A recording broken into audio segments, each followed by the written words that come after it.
দর্শক স্বাগত জানাচ্ছি TVN24 নিউজ নেটওয়ার্কের নিয়মিত আয়োজন আওয়ার ডেমোক্রেসি অনুষ্ঠানে আপনাদের সাথে আছি আমি ইহসান জুয়েল। একেবারে এই সবশেষ যে খবরটি আমরা পেয়েছি আজকে বিকালে সেটি হলো ইরানের সাথে চলমান এই সংঘাতের প্রেক্ষিতে প্রেসিডেন্ট ডোনাল্ড ট্রাম্পের যুদ্ধ ক্ষমতার উপর সীমাবদ্ধতা আরোপ করতে হাউস একটি প্রস্তাব পাশ করেছে।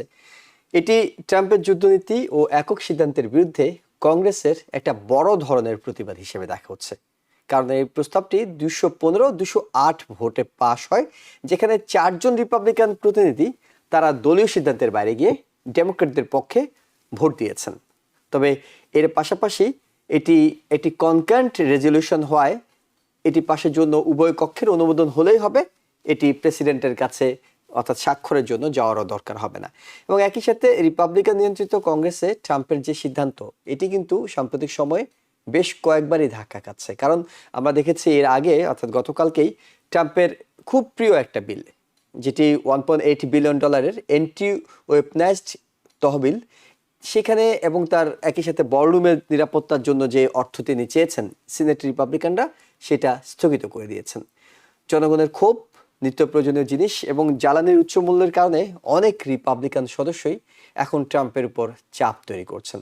এবং একই সময় আমরা দেখছি ঘরের পাশাপাশি বাইরে যেটি হচ্ছে যে তার অন্যতম বন্ধু ইসরায়েলের প্রধানমন্ত্রী বেঞ্জামিন নেতানিয়াহুর উপর তিনি চরমভাবে ক্ষেপেছেন, একেবারে রীতিমতো তাকে বকাঝকা করেছেন। কারণ ট্রাম্প মনে করছেন ইরানের সাথে যে শান্তি আলোচনাটা চলছে এটি ইসরায়েলের আচরণের জন্য ব্যাহত হচ্ছে। আমরা প্রেসিডেন্ট ডোনাল্ড ট্রাম্প এই বিষয়ে কি বলেছেন অর্থাৎ তিনি নেতানিয়াহুকে কি বলেছেন সেটা একটু শুনে দিই। Now, Axios reported that you had a phone call with Bibi Netanyahu, the Prime Minister of Israel, in which you were angry with him. You said, "Are you effing crazy? What are you effing doing? I helped you stay out of jail." Is that true? Did you speak to him in those terms? I did. I wouldn't say angry. I was a little bit perturbed at his constantly fighting with Lebanon. You know, at some point I said, Bibi, we got to stop this. We got to stop it. But I have a very good relationship. We've done well together. He always says, we could never have done it, but everybody knows that we could have never done it without the United States. But I've worked very well together. I like Bibi a lot. And are your tactics where you say something and then change it and then do a peace deal and then break the ceasefire or whatever, is that all about trying to keep the Iranians off balance? Are you sort of messaging to them? No. Because people at home sometimes I hear that they feel anxious and confused. That's good. That's good. That's if they're confused, then the Iranians are confused. Right. জি, ঘরের মাঠেও president ট্রাম্পের জন্য খারাপ খবর আছে। কারণ হলো গতকালকে বেশ কয়েকটি স্টেটে প্রায় 6টার বেশি স্টেটে প্রাইমারি নির্বাচন হয়েছে। সেখানে আইওয়ার গভর্নর পদে প্রাইমারি নির্বাচনে প্রেসিডেন্টের সমর্থিত প্রার্থী হেরে গেছেন। 2026 সালে এই প্রথম ট্রাম্প সমর্থিত কোনো হাই প্রোফাইল প্রার্থী প্রাইমারিতে হেরেছেন এবং নির্বাচনের ফলাফল আসছে অন্যান্য স্টেটগুলো থেকে। এগুলো মধ্যবর্তী নির্বাচনের জন্য খুবই গুরুত্বপূর্ণ। সেসব বিষয়গুলো নিয়ে আমরা আলোচনা করব। আলোচনার জন্য আমন্ত্রণ জানিয়েছি ইউনিভার্সিটি অফ নর্থ ক্যারোলাইনার প্রফেসর ডক্টর নাকিবুর রহমান এবং একই সাথে বাংলাদেশি আমেরিকান অ্যাডভোকেসি গ্রুপ বাগের প্রেসিডেন্ট জয়নাল আবেদিন। আপনাদের দুজনকেই স্বাগত জানাচ্ছি। প্রফেসর ডক্টর নাকিবুর রহমান, আপনার কাছে একটু শুনি, সেটি হলো স্পিকার মাইক জনসন তো বলছিলেন যে এই মুহূর্তে হাউসের এমন কি দরকার হলো যে প্রেসিডেন্টের যুদ্ধ ক্ষমতা সীমিত করা দরকার। তিনি তো যুদ্ধ করছেন না, উল্টো তিনি একটা শান্তি আলোচনার জন্য প্রস্তুতি নিচ্ছেন।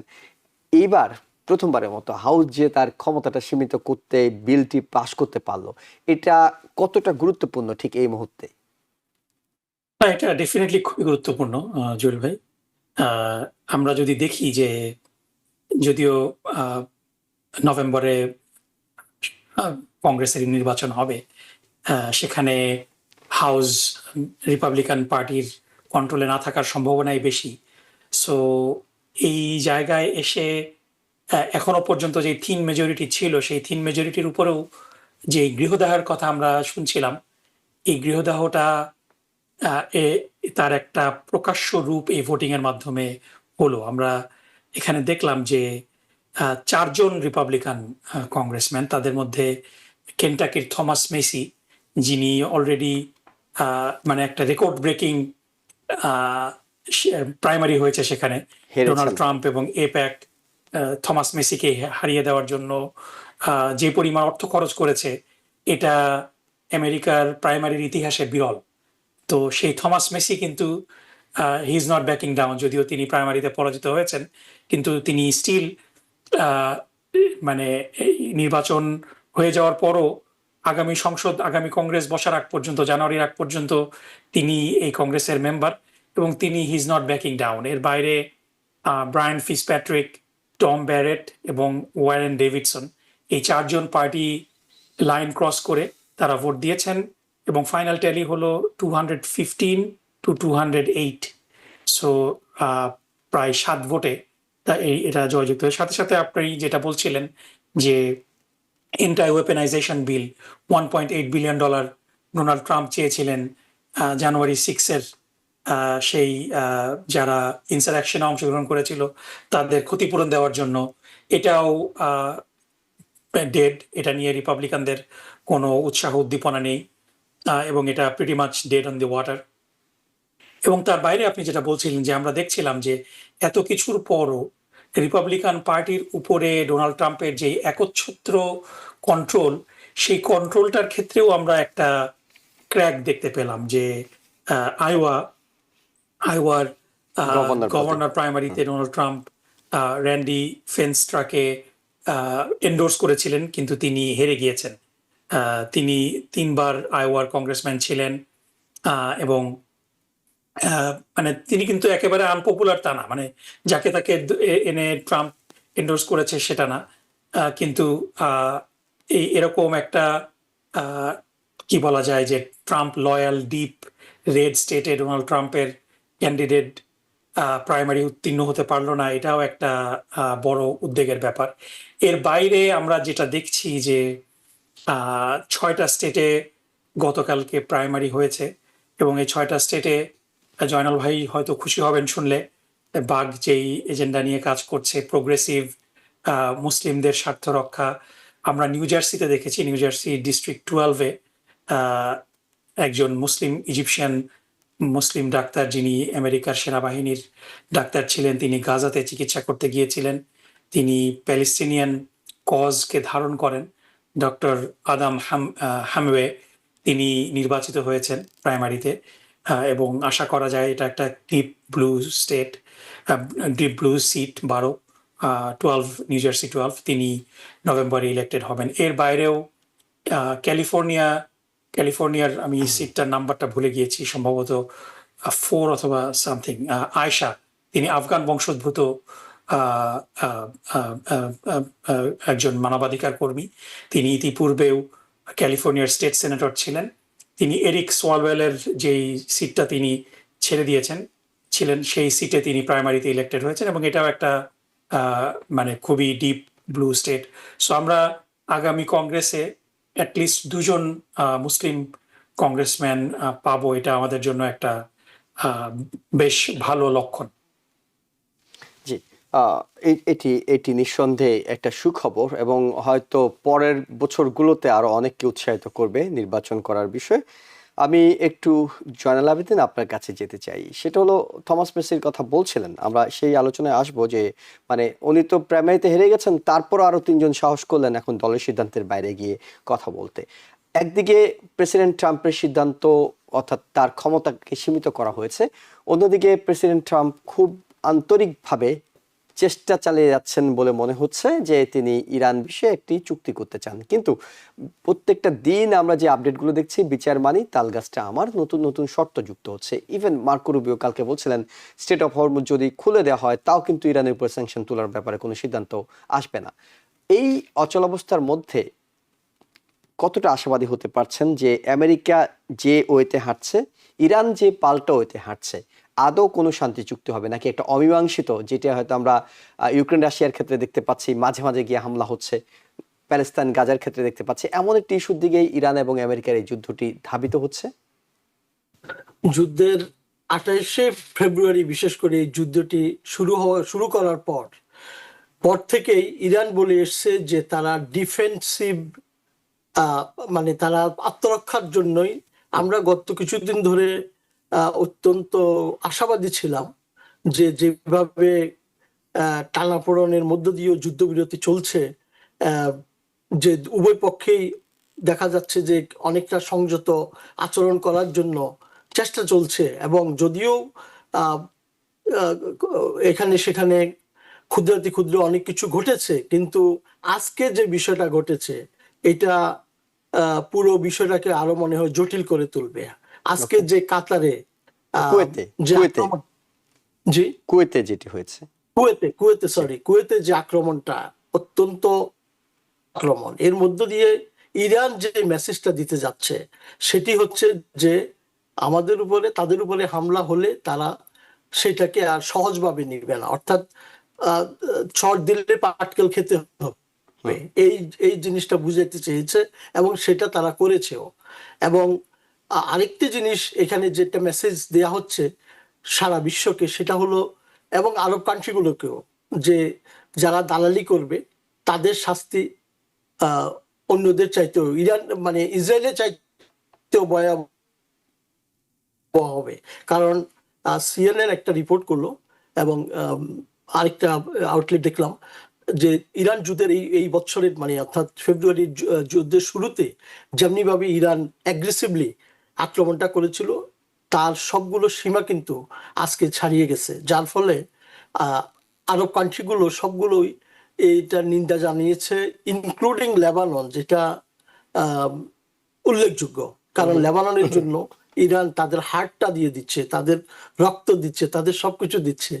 লেবাননের প্রধানমন্ত্রী পর্যন্ত নিন্দা জানিয়েছে। যাই হোক, বিষয়টা হলো যে আমরা সবসময় আশাবাদী থাকবো, আশাবাদী আছি, কিন্তু আজকের যেই বিষয়টাকে যে জটিল করে ফেলতেছে এতে কোনো সন্দেহ নেই। কিন্তু হাউস যে বিলটা পাশ করলো, এর ফলে কি অন্তত এটা নিশ্চিত হওয়া যাচ্ছে? অনেকে তো আমরা বিশ্লেষণ করছিলাম যে এই যুদ্ধবিরতির সময়টাতে দুই পক্ষ শক্তি সঞ্চয় করছে এবং শেষ পর্যন্ত যদি না হয় একটা চূড়ান্ত হামলা করা হতে পারে। এখন তো চাইলে প্রেসিডেন্ট কংগ্রেসের অনুমোদন না নিয়ে, তিনি যেহেতু তার ক্ষমতা সীমিত করে আনা হয়েছে, তিনি একদম পুরোদমে যুদ্ধটা করতে পারবেন না ইরানে। সেটা কি নিশ্চিত হলো নাকি সেখানে অনিশ্চয়তা আছে? আসলে হাউসে যে বিলটা পাশ হয়েছে সেটা সেনেটে পাশ হওয়া লাগবে, কারণ এটা কংগ্রেসে পাশ হয়েছে, হাউসে পাশ হয়েছে, কংগ্রেসে সেনেটে পাশ হওয়া লাগবে, নাম্বার ওয়ান। দ্বিতীয় যে জিনিসটি সেটা হলো যে 60 দিনের বেশি ইউএস এর কোনো প্রেসিডেন্ট কোনো কান্ট্রিতে যুদ্ধ এইভাবে চালিয়ে যেতে পারে না, কিন্তু 28 ফেব্রুয়ারিকে যদি কাউন্ট করা হয় তাহলে 60 দিন থেকে অনেক বেশি দিন মানে অলরেডি হয়ে গেছে। 95তম দিন চলছে আজকে। জি জি, 95, জি। এর জন্য কোনো সংসদ মানে হাউসের কোনো অনুমোদন নেওয়া হয়নি, যদিও পিট হাকসেথ বারবার বলছে যেহেতু যুদ্ধবিরতি চলছে, এটাও একটা মানে টেকনিক্যাল কারণ, যুদ্ধবিরতি চলছে সেহেতু 60 দিন যে বাধ্যবাধকতা সেখান থেকে প্রেসিডেন্ট হয়তো মুক্তি পাবে। কিন্তু এই যে যুদ্ধবিরতির মধ্যে আবার এই যে মাঝে মধ্যে যে সংঘর্ষ, এবং বিশেষ করে আজকের যে বিষয়টা, এটা আরেকটা গ্লাসের মধ্যে ক্র্যাক বলে আমার কাছে মনে হচ্ছে। আর আমরা অতীতেও লক্ষ্য করেছি গত দুইবার যে আলোচনার একেবারে যখনই বলা হয় যে আমরা আলোচনার অনেক দূর এগিয়ে গেছি, any time 2 hours letter, day letter, 24 আওয়ার্সের মধ্যে একটা চুক্তি স্বাক্ষর হতে পারে, ঠিক। কিন্তু এমনি সময়ে আমেরিকা দুইবার আক্রমণ করছে, এবং গত কয়েকদিন আগে যে আক্রমণটা সেটাও কিন্তু আমেরিকা আগে আক্রমণ করছে বলেই ইরান বলছে যে আমরা সবসময় কখনোই আগে আক্রমণ করব না, কিন্তু আমরা আক্রমণ করলে ছেড়ে দেব না। প্রফেসর ডক্টর নাকিবুর রহমান, মানে আপনার কাছেও কি মনে হচ্ছে যে আজকে ইরানের যে হামলাটা কুয়েতে, এটা এই পরিস্থিতিকে ঘোলাটে করবে, কিংবা আমেরিকাকে পাল্টা আরেকটা অ্যাকশন নিতে উৎসাহী করবে? কিংবা এর সঙ্গে আমরা একটু যুক্ত করে নিই, সেটা হলো যে আমরা দেখলাম প্রেসিডেন্ট বেশ জোরে সোরেই বেঞ্জামিন নেতানিয়াহুকে ধমকেছেন এবং তিনি সেটা স্বীকারও করেছেন, এবং এটার ফলে কি নেতানিয়াহু কন্ট্রোলড হবে, নাকি এগুলোকে পাত্তা দেওয়ার সময় নেই, যেমনটি তারা বলছিল যে এখন নেতানিয়াহুর উচিত হলো ট্রাম্পকে নো বলে দেয়া? না, এই সবই একটা বড় গেমের অংশ হিসেবে আমি মনে করি, যে at the end of the day Donald Trump এবং রিপাবলিকানরা বুঝছে যে Iran war was a mistake. এখন যুদ্ধবিরতির যেই চুক্তির কথা বলা হচ্ছে, এবং ট্রাম্পও যেটা বারবার ইনসিস্ট করছে যে one way of other Iran will be force to agri on a treaty. So এই জিনিসগুলা মানে মুখ রক্ষা করার মতো একটা অবস্থা, কারণ তাদের যে ইন্টেলিজেন্স ইনফরমেশন ছিল কিংবা তারা যেটা ধারণা করেছিল যে ইট will B a quick attack and regime change automatically হয়ে যাবে, সো এটা তো হয়নি আসলে, এবং এটা ফিজিবলও না। সো এই কারণে ডোনাল্ড ট্রাম্পের নেতানিয়াহুর উপরে রেগে যাওয়ার এবং রাগ করার এবং ক্ষেপে যাওয়ার যথেষ্ট কারণ রয়েছে, কারণ Netanyahu definitely is making Donald Trump look like full. যেই কথা আমেরিকা এবং বিশ্বের সবাই জানে যে বিগত 40 বছর ধরে ইসরায়েল হোয়াইট হাউসে যখনই আসতো তাদের প্রথম কথাই হচ্ছিল যে ইরানে আক্রমণ করতে হবে, এবং এই ইরান আক্রমণ করার জন্য হোয়াইট হাউসকে 40 বছর ধরে ইনসিস্ট করার পরও কেউ এই ফাঁদে পা দেয়নি, কিন্তু ফাইনালি তারা ডোনাল্ড ট্রাম্পকে ম্যানেজ করতে পেরেছিল। এবং এটার কারণে আমরা দেখছি যে এই যুদ্ধের ফলে লাভের লাভ কিছুই হয়নি, মাঝখান থেকে আমেরিকার অর্থনীতির উপরে একটা বড় বোঝা, তেলের দাম দ্বিগুণ হয়ে গিয়েছে, ইনফ্লেশন বৃদ্ধি পাবে, এবং সর্বশেষ আমরা আজকে যেটা দেখলাম যে ডোনাল্ড ট্রাম্পের দলের লোকজনই ডোনাল্ড ট্রাম্পের যুদ্ধের ক্ষমতা রহিত করার জন্য রেজলিউশন বিলে ভোট দিল। যদিও জয়নাল ভাই যেটা বলেছেন যে এটা এখনো সিনেটে পাশ হবে কিনা, সিনেটে 53 মেজরিটি আছে, সো এখানে অলরেডি সুজান কলিন্স একটু নিরপেক্ষ থাকার চেষ্টা করেন, but she is running a very tough senate war. তিনি এই সময় ডোনাল্ড ট্রাম্পকে খেপাবেন কিনা, কারণ আমরা দেখছি যে গ্র্যাম প্ল্যাটনারের কাছে তিনি অলমোস্ট পরাজিত হওয়ার মতো অবস্থা। এর বাইরে লিসা মার্কাওস্কি হয়তো ভোট দিতে পারেন, so that's just one vote. কিংবা যে যারা এবার দাঁড়াচ্ছে না, জন কর্নেন, তিনি একজন কনজারভেটিভ রিপাবলিকান, তাকে তো ডোনাল্ড ট্রাম্প এন্ডোর্স করেননি, প্যাক্সটনকে এন্ডোর্স করার কারণে তিনি যদি রিভেঞ্জ নেন এটা হতে পারে, কিন্তু তার কর্নেনের যে ট্র্যাক রেকর্ড ইট ডাজন্ট টেল আস যে তিনি ট্রাম্পের বিরুদ্ধে ভোট দেবেন। হয়তো আমাদের নর্থ ক্যারোলাইনার সেনেটর টম টিলিস তিনি ভোট দিতে পারেন, তারপরে লুইজিয়ানার সেনেটর ক্যাসিডি তিনি হয়তো ভোট দিতে পারেন। সো এই 3-4 জনের মধ্যে যদি ভোট দেন, ইভেন 3 জনও যদি এর বিরুদ্ধে ভোট দেন, তখন পার্টি লাইনের বাইরে ভোট দেন, তাহলেও কিন্তু এটা জেডি ভ্যান্স টাই ব্রেক করবেন। So you need 4 Republican vote. আমি আসলে 4 রিপাবলিকান ভোট সিনেটে দেখছি কোনো না, আশা নেই। হ্যাঁ, কোনো আশা নেই। সো সুতরাং it's a symbolic victory for Democrats এবং রিপাবলিকানদের মধ্যে যে গৃহদাহ, এটাও, বাট ইউ নেভার নো। মানে জন কর্নেন ইজ এখন হলো মানে his basically the wild card. তাকে ডোনাল্ড ট্রাম্প এন্ডোর্সড না করে তাকে পরাজিত করেছেন প্রাইমারিতে। সো তিনি প্রতিশোধ যদি সত্যি সত্যি নিতে চান, so this would be the right time. এর বাইরে বাকি যারা আছেন, লিসা মার্কাওস্কি তিনি হয়তো এই বিলে ভোট দেবেন রিপাবলিকান পার্টি লাইনের বাইরে গিয়ে, টম টিলিস হয়তো দেবেন। সো 2-3 জন দেখা যাচ্ছে, কিন্তু fourth, who will be the fourth one? Is it going to be doctor Cassidy, senator Cassidy, কিংবা অন্য কেউ? Time will tell. সো এই বিষয়গুলা খুবই গুরুত্বপূর্ণ। সো এটা দেখা যাক। কিন্তু এই আজকের যেই কুয়েতে যে হামলাটা, এটাকে আমি খুব বেশি গুরুত্ব দিতে চাচ্ছি না, বিকজ এর আগেও কিন্তু আমরা দেখিয়েছি যে গালফ কয়েকটা জায়গাতে যে হামলাগুলো হয়েছে, ইরান কিন্তু সে হামলার দায়িত্ব স্বীকার করেনি। তারা বিভিন্ন ইন্টেলিজেন্স সোর্সে বলা হচ্ছিল যে এই হামলাগুলো আসলে করেছে ইসরায়েল, এই গালফ দেশগুলোর একজনকে অপরজনের বিরুদ্ধে যুদ্ধে লাগিয়ে দেওয়ার জন্য।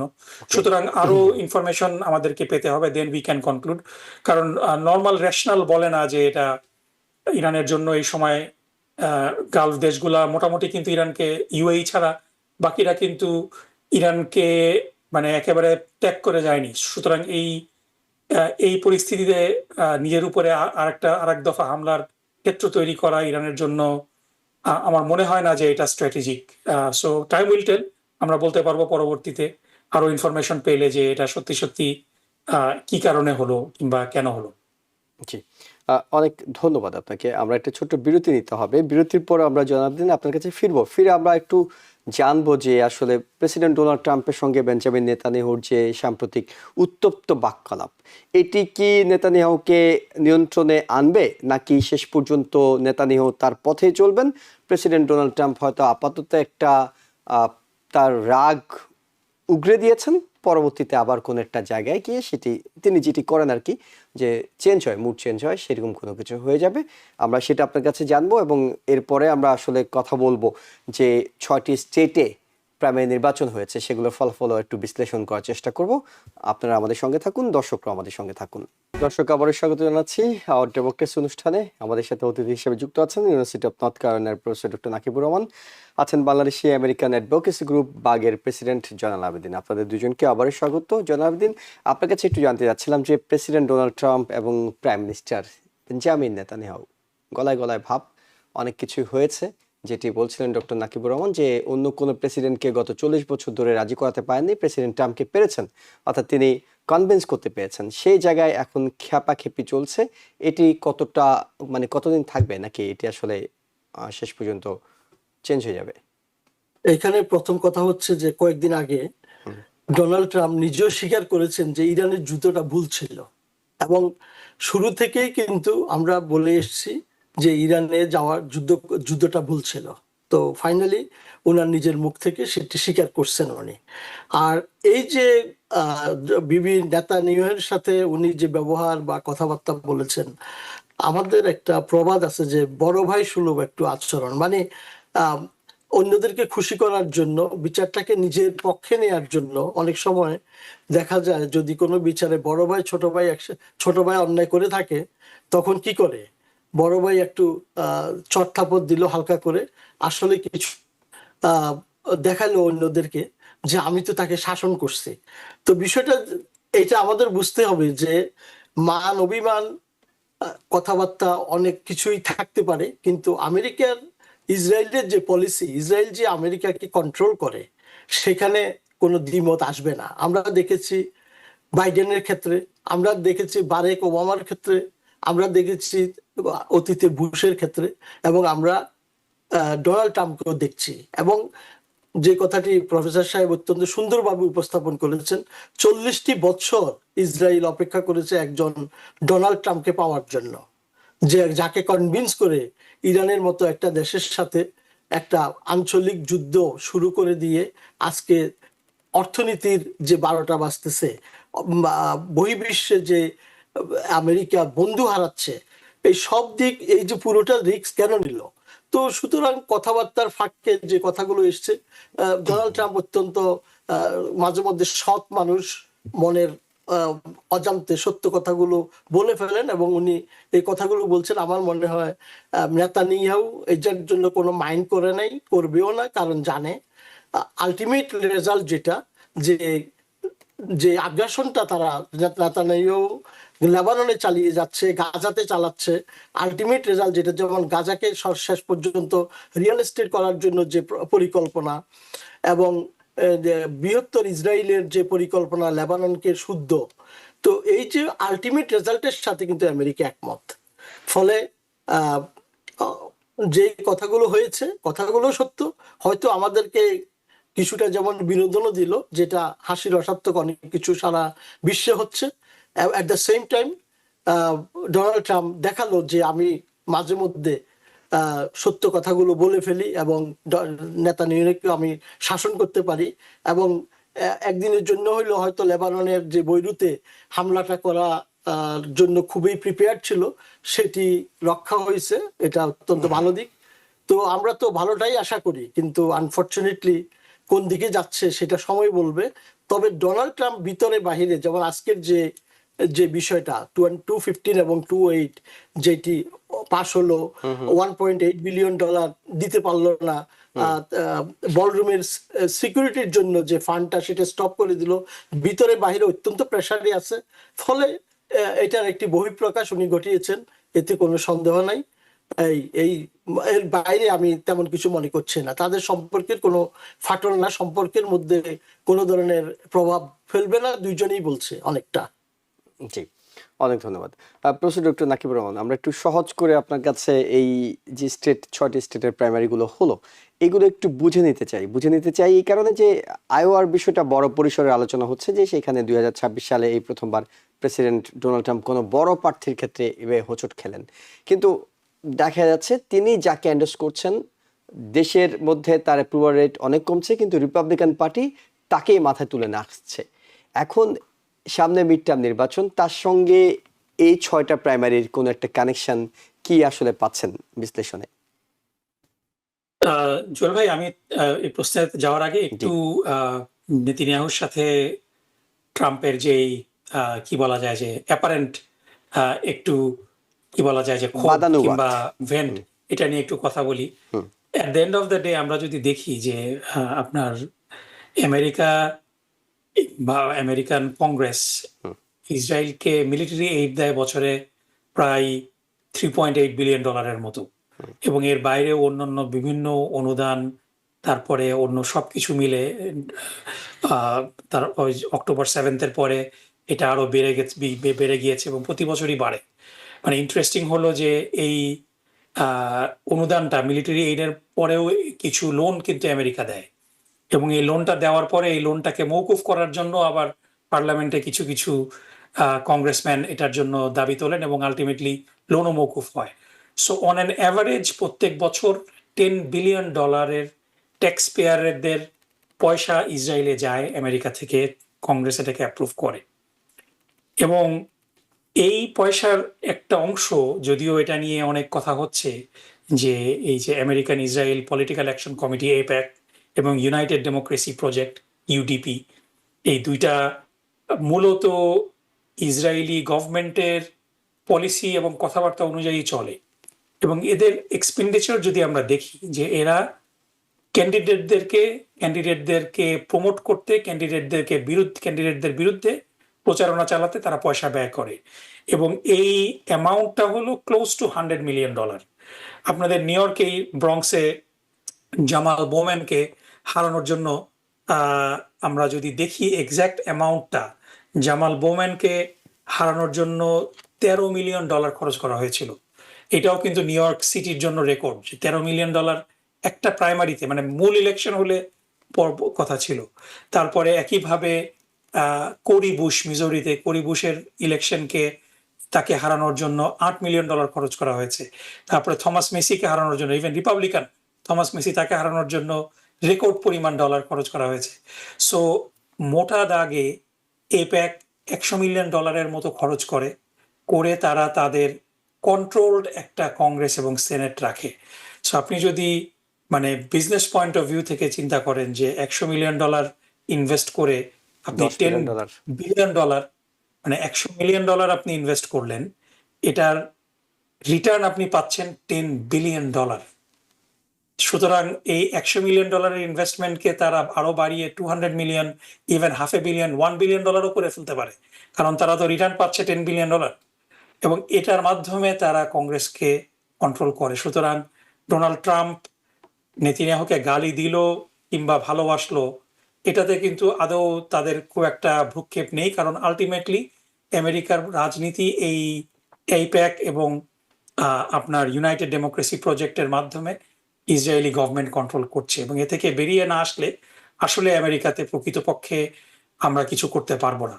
সো এটা হলো একটা বড় কথা। সো আপনি আমাকে গতকালকের রেজাল্ট সামারি করতে বলছিলেন। সো আমরা যদি দেখি যে ক্যালিফোর্নিয়াতে খুব সারপ্রাইজিংলি, মানে ইটস এ জঙ্গল প্রাইমারি বলে, যে টপ দুজন ক্যান্ডিডেট নভেম্বরে ক্যাম্পেইন করবে। সো এখানে রিপাবলিকান ক্যান্ডিডেট কিন্তু প্রচুর ভোট পেয়েছেন, হিলটন তিনি, এবং ডেমোক্রেটিক ক্যান্ডিডেট যিনি বর্তমানে সেনেটর, তিনি, তারা দুজন প্রসিড করেছেন। সো ইন্টারেস্টিংলি রিপাবলিকান পার্টির ক্যালিফোর্নিয়া, আমরা জানি যে এর আগেও আর্নল্ড শোয়ার্জনেগার, তিনি রিপাবলিকান গভর্নর ছিলেন। সো গভর্নর রেসটা একটু ডিফারেন্ট সেনেট কিংবা কংগ্রেস রেসের চেয়ে, কিন্তু তারপরও মানে গভর্নর যদি একজন রিপাবলিকান ইলেক্টেড হয়, it will be bad news for Democrats as well, যদিও সেটা সম্ভাবনা কম, কারণ it was a crowded Democratic primary, Democratic candidate অনেক ছিলেন। মানে গেভিন নিউসম কি থাকছে সেই ক্ষেত্রে, মানে ক্যালিফোর্নিয়ার গেভিন নিউসমের ভাগ্যে কি ঘটছে? না, গেভিন নিউসম তো তার টার্ম শেষ করেছেন। Okay, so Gavin Newsom is probably going to run for president 2028 এ প্রেসিডেন্ট হিসাবে রান করবেন। এখন পর্যন্ত যে কয়জনের নাম শোনা যাচ্ছে তাদের মধ্যে গেভিন নিউসম এগিয়ে আছেন। এর বাইরে সেনেটর, মেরিল্যান্ডের সেনেটর ক্রিস ভ্যান হলেনের নাম আসছে, তিনিও প্রতিদ্বন্দ্বিতা করবেন শোনা যাচ্ছে। এওসিও শোনা যাচ্ছে, কিন্তু at the end of the day এওসির সাথে হয়তো, কারণ এওসি এবং ভ্যান হলেন দুজনই প্রোগ্রেসিভ, দুজনের মধ্যে একটা আন্ডারস্ট্যান্ডিং হয়ে যেতে পারে হয়তো। So it will be interesting race. So Gavin নিউসামের টাইম শেষ হয়ে যাওয়ার কারণেই তার রিপ্লেসমেন্ট হিসাবে ইলেকশন হচ্ছে। এর বাইরে লস অ্যাঞ্জেলাস একটা বড় শহর, সেখানে ইনকামবেন্ট মেয়র ক্যারেন বাস তিনি এগিয়ে গিয়েছেন। So he punched his ticket কিন্তু ফর ওই যে দ্য 50% ভোট পাননি বলে তো মানে সেকেন্ড আরেকজনও তার সঙ্গে প্রতিদ্বন্দ্বিতা করবেন। জি জি জি যে জি 50% পেলে পরে এখন ইলেক্টেড হয়ে যেতেন। সো এটা কারণে সো বেসিক্যালি ক্যালিফোর্নিয়ার যেটা নিয়ম সেটা হলো যে টপ দুইজন প্রতিদ্বন্দ্বিতা করবে, তারা যে কোনো পার্টিরই হোক, তারা প্রতিদ্বন্দ্বিতা করবেন এবং মানে দে হ্যাভ টু মানে ইচ মানে ওয়ান অফ ক্যান্ডিডেট যিনি নির্বাচিত হবেন তাকে 50%-এর বেশি ভোট পেতে হবে। সো দুজন যদি প্রতিদ্বন্দ্বিতা করেন তখন তো একজনের মানে কোনোভাবেই একজন মানে একজন 50%-এর বেশি ভোট পাবেনি। রাইট। এর বাইরে আমরা দেখেছি যে আইওয়াতে আইওয়াতে জন ইয়ার্নেস্ট, যিনি রিপাবলিকান কংগ্রেসম্যান, তিনি রিটায়ার করছেন। তো তার জায়গাতে সেখানে একজন ডেমোক্র্যাট এবং একজন রিপাবলিকান, যদিও এটা রিপাবলিকান রেড স্টেট, কিন্তু সেখানে সবসময় প্রতিদ্বন্দ্বিতা হয়। এবং সেখানে ডেমোক্রেটিক পার্টির পক্ষে যিনি জয়লাভ করেছেন প্রাইমারিতে, তিনি হলেন একজন ডিসেবলড ভেটারেন। তিনি প্যারা অলিম্পিকে বাস্কেটবল, হুইল চেয়ার বাস্কেটবলের বেশ কয়েকবারের চ্যাম্পিয়ন এবং বেশ জনপ্রিয় একজন ব্যক্তি। সুতরাং that that probably is going to be Josh interesting. ট্রুইগের কথা বলছেন। আর এর বাইরে জি জি হ্যাঁ, আর আমরা নিউ জার্সির কথা তো শুনলামই। নিউ জার্সিতে আনকন্টেস্টেড ভাবে কোরি বুকার তিনি জয়লাভ করেছেন প্রাইমারিতে, এবং আমরা খুব মানে ডিস্ট্রিক্ট 12টা খুব ক্লোজলি অবজার্ভ করছিলাম। এটা একটা ওপেন ডিস্ট্রিক্ট, কারণ এই ডিস্ট্রিক্টের কংগ্রেসম্যান 5 টার্ম পরে রিটায়ার করেছেন। এখানে ইজিপশিয়ান বংশোদ্ভূত ডাক্তার অ্যাডাম হ্যামাওয়ে তিনি জয়ী হয়েছেন। বেশ মানে খুব ক্রাউডেড প্রাইমারি ছিল, কিন্তু তারপরও তিনি তার প্রতিদ্বন্দ্বী থেকে প্রায় 10% ভোট বেশি পেয়ে তিনি নির্বাচিত হয়েছেন এবং তিনি he is going to be the next congressman from this seat. এর বাইরে ক্যালিফোর্নিয়াতেও আমি বলছিলাম যে আফগান বংশোদ্ভূত একজন এরিক সালওয়েলের সিটে নির্বাচিত হয়েছেন। সো প্রোগ্রেসিভদের জন্য it's a good day definitely. Donald ট্রাম্পের জন্য একটা বিগ ব্লো। এই নির্বাচন সার্কেলে এই প্রথম তিনি তার এন্ডোর্স ক্যান্ডিডেটকে পরাজিত হতে দেখলেন। কিন্তু এখানে একটা কথা বলে রাখা ভালো, যে যদিও প্রাইমারিতে ডোনাল্ড ট্রাম্পের কথার বাইরে কেউ যেতে পারবে না এবং তার রিপাবলিকান পার্টির উপরে একচ্ছত্র আধিপত্য রয়েছে, কিন্তু যখন আমরা ন্যাশনাল ইলেকশনে যাব নভেম্বরে, তখন কিন্তু এই ক্যান্ডিডেটরা, যেমন টেক্সাসে Paxton was a bad candidate, তিনি রিপাবলিকান পার্টিতে একেবারে খুব মার্জিনালি জয়লাভ করেছেন, কিন্তু মূল প্রতিদ্বন্দ্বিতা যখন হবে তখন যে সেন্টারে যে সমস্ত ভোটাররা থাকেন তারা প্যাক্সটনকে কতটা ধারণ করবেন, এবং এর ফলে ডেমোক্রেটিক ক্যান্ডিডেট, তিনি খুবই ক্যারিসমেটিক একজন ক্যান্ডিডেট টেলরেকো, তিনি যথেষ্ট ট্র্যাকশন পাচ্ছেন। সো তার জয়লাভ করার সম্ভাবনাও কিন্তু বেড়ে যাচ্ছে প্যাক্সটন প্রাইমারি জিতার কারণে, রিপাবলিকান প্রাইমারি জিতার কারণে টেলরেকোর সম্ভাবনা কিন্তু অনেক বেশি হয়ে গিয়েছে এখন। অনেক ধন্যবাদ।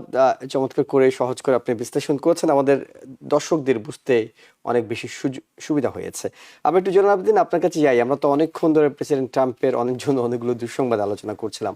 আলাবামাতে সুপ্রিম কোর্টের কল্যাণে তিনি একটি সুসংবাদ পেয়েছেন, সেইখানে যে মানচিত্র পরিবর্তনের জায়গাটাতে এমনভাবে করা হচ্ছে এবং যেটি নজিরবিহীন বলছে, কারণ সুপ্রিম কোর্টই এর আগে এটি আটকে ছিল, এখন আবার তারা সেটি অ্যালাউ করেছে। এর ফলে হয়তো একজন ডেমোক্রেট মাত্র সেখান থেকে বেরিয়ে আসতে পারে 6 জন রিপাবলিকানের পরিবর্তে। তো আলাবামার এই ইস্যুটি একটা ইস্যু, কিন্তু এটি সামনে মিড টার্মের আগে অন্য স্টেটগুলোতে কতটা প্রভাব ফেলবে, আলাবামাতে কতটা প্রভাব ফেলবে? আলাবামাতে যেই রিডিস্ট্রিক্টটা, এটা ডেফিনেটলি রিপাবলিকানদেরকে একটা বুস্ট করবে, একটা সিট কমপক্ষে, এটা বলাই যায়। এবং এর প্রভাব কিন্তু বিভিন্ন স্টেটে ইতিমধ্যে পড়েছে। আমরা দেখেছি ভার্জিনিয়াতে রিডিস্ট্রিক্টিং এর জন্য রিডিস্ট্রিক্টিং হয়েছে, এবং ইভেন আজকে এনপিআর এ শুনলাম যে আমাদের নিউ ইয়র্কে পর্যন্ত আগামীতে রিডিস্ট্রিক্টিং এর জন্য স্পিকার চেষ্টা চালিয়ে যাচ্ছে, মানে আলবেনিতে। Okay. তো অবশ্যই এই যে বিষয়টা, এটা তো একটা ওয়েক আপ কলের মতো, অর্থাৎ রিপাবলিকানরা কিন্তু যেহেতু তারা বুঝতে পেরেছে যে এই বছর হয়তোবা হাউস তাদের কন্ট্রোলে থাকবে না, সেই কারণে তারা কিন্তু এটা শুরুতে তারাই শুরু করছিল। এখন বিভিন্ন স্টেটগুলো কিন্তু ফলো করার কারণে বিভিন্ন জায়গায় চ্যালেঞ্জ হচ্ছে, কিন্তু আলাবামা অবশ্যই তাদেরকে একটা অ্যাডভান্টেজ পয়েন্টে নিয়ে গেল। একটা ডেফিনেটলি একটা সিট তারা সেখানে জিতে যাবে বেশি, এতে কোনো সন্দেহ নেই। আমি একটি বিষয় একটু আলাপ করতে চাই, সেটা হলো যে যেহেতু আমরা ইরান এবং যুদ্ধের প্রসঙ্গটিতে ছিলাম, যে দেখেন যে ইকোনমি, অতিরিক্ত যে যে inflation, economy, cost of living, housing, government performance, সব মিলিয়ে এই পুরো সময়টা কিন্তু ডোনাল্ড ট্রাম্পের ভালোর জন্য ঘরেও ভালো যাচ্ছে না। এবং ইরান যেটা চেষ্টা করছে, আমার মনে হয় যে মিড টার্ম তো আর আমরা নভেম্বরে মিড টার্ম পর্যন্ত যদি কোনো কারণে আল্লাহ মাফ করুক এই যুদ্ধটা প্রলম্বিত হয়, তাহলে কিন্তু আমরা আগামীতে অত্যন্ত রিপাবলিকানদের একটা ভরাডুবি দেখতে পাবো বলে মনে হয়, অনেক অনুমেয়।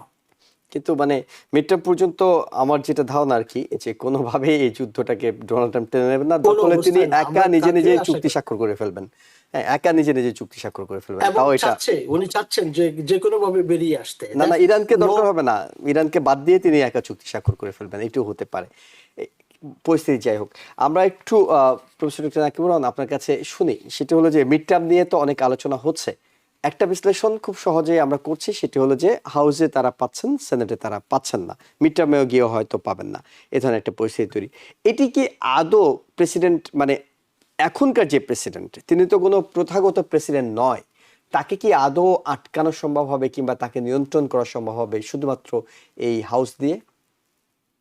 শুধুমাত্র হাউস দিয়ে নিয়ন্ত্রণ করা সম্ভব হবে না। হাউস ডেফিনেটলি, এখন আমি লেটেস্ট যেই সার্ভে গুলা দেখছি, যে আপনি একটা জিনিস খেয়াল করবেন যে যখন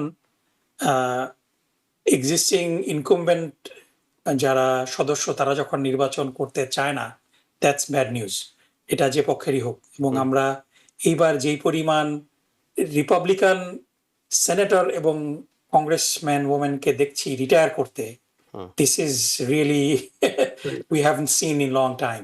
এবং এই নতুন, কারণ একজন যিনি এক্সিস্টিং মেম্বার, তার পক্ষে জয়লাভ করাটা কিন্তু, কারণ তার একটা সেট আপ আছে, তার জন্য জয়লাভ করাটা ইজি। নতুন একজন মানে ডেফিনেটলি পার্টির ম্যান্ডেট নেওয়ার পরও সাধারণ জনগণের কাছে নিজেকে পরিচিত করা ইটস ডিফিকাল্ট।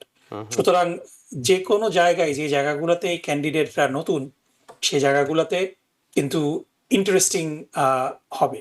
সো আমি লাস্ট যে সার্ভেটা দেখছিলাম, যে রিয়েল ক্লিয়ার পলিটিক্সের, সেখানে আমরা দেখছি যে প্রায় ডেমোক্রেটদের প্রায় 40টার মতো হাউস সিট ফ্লিপ করার পসিবিলিটি খুব হাই।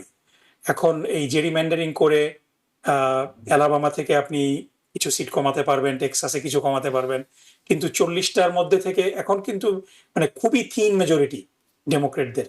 সো 40টার মধ্যে যদি তারা মানে ইভেন 15-20টাও লুজ করে, দ্যাটস গুড এনাফ। এবং 40টাই যদি লুজ করে, দেন মানে নর্মালি যেটা হয় যে থিন মেজরিটি থাকলে পরে দলের মধ্যে কিছু লোকজন সেন্ট্রিস থাকে, তারা হয়তো পার্টি লাইনে ভোট করে না। সুতরাং মানে এটা মোটামুটি পরিষ্কার যে Hakeem Jeffries is going to be the next speaker of the House. এখন প্রশ্ন হলো যে সিনেট কন্ট্রোল করতে পারবেন কিনা। এখন যদি আমরা দেখি যে সিনেটে 35টা আসনে, 35টা সিনেট আসনে এবার নির্বাচন হবে, এই 35টার মধ্যে 15টা মোটামুটি মানে কনফার্ম ডেমোক্রেট এবং 9টা কনফার্ম রিপাবলিকান। সো এই 15 এবং 9-এর বাইরে, 24টার বাইরে বাকি 11টা হলো কম্পিটিটিভ।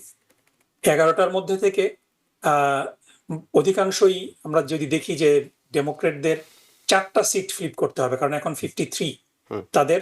যদি তারা 3টাও ফ্লিপ করে, still it's going to be a Republican majority, কারণ জেডি ভ্যান্স টাই ব্রেক করতে পারবে। সো 4টা ফ্লিপ করতে হবে। এখন 4টা, এই 11টা যেটা কম্পিটিটিভ হবে, যেই যেই জায়গাগুলো, এই জায়গার মধ্যে কিছু ডেমোক্রেট সিটও আছে, যেমন মিশিগান উইল বি কম্পিটিটিভ, এবং মিশিগানে সম্ভবত আমরা একজন মুসলিম সেনেটর পেতে পারি, ডক্টর আব্দুল সাইদ।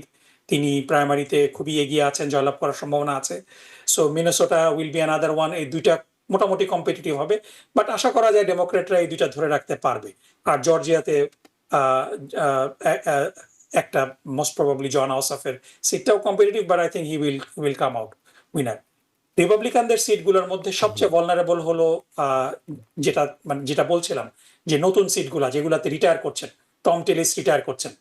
সো আমাদের সেনেটর টম টেলিস। সো এখানে নর্থ ক্যারোলাইনার দীর্ঘদিনের খুবই জনপ্রিয় গভর্নর রয় কুপার তিনি দাঁড়াচ্ছেন, এবং এটা মোটামুটি রিপাবলিকানরা হেরে যাবে, এটা সম্ভাবনা খুব প্রবল। কারণ এখানে কিন্তু ডোনাল্ড ট্রাম্পের এরিক ট্রাম্পের যিনি স্ত্রী, তিনি কিন্তু নর্থ ক্যারোলাইনার, এবং তিনি কিন্তু চেষ্টা করছিলেন এই সিট থেকে দাঁড়ানোর, কিন্তু সার্ভে এবং অন্য অন্য ইনফরমেশনের কারণে তিনি আর রিস্ক নেননি।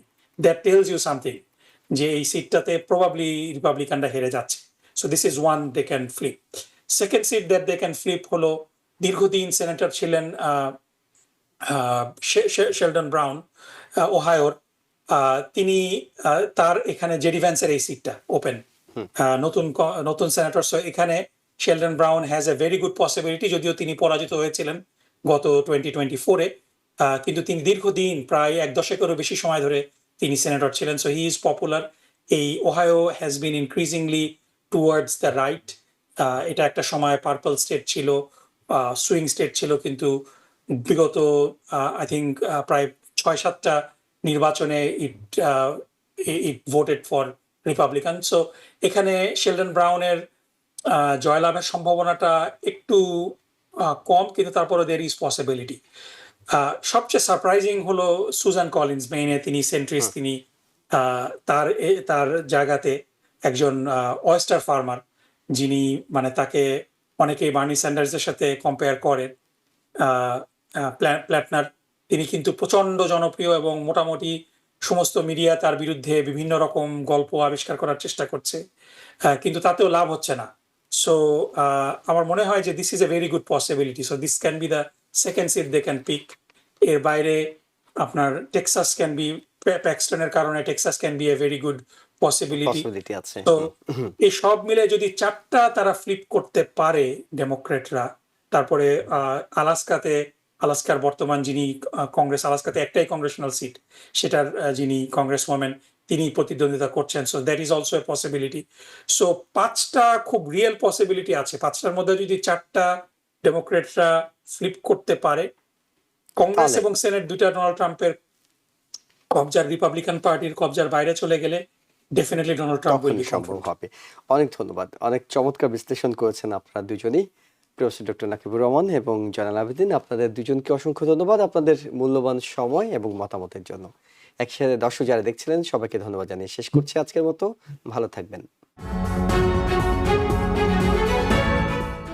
TBN 24 টেলিভিশন দেখতে আজই কল করুন 7187776556। লগ ইন করুন www.totalcablebd.com। নিউ ইয়র্ক থেকে সম্প্রচারিত TBN 24 টেলিভিশন বিশ্বজুড়ে বাঙালির কণ্ঠস্বর।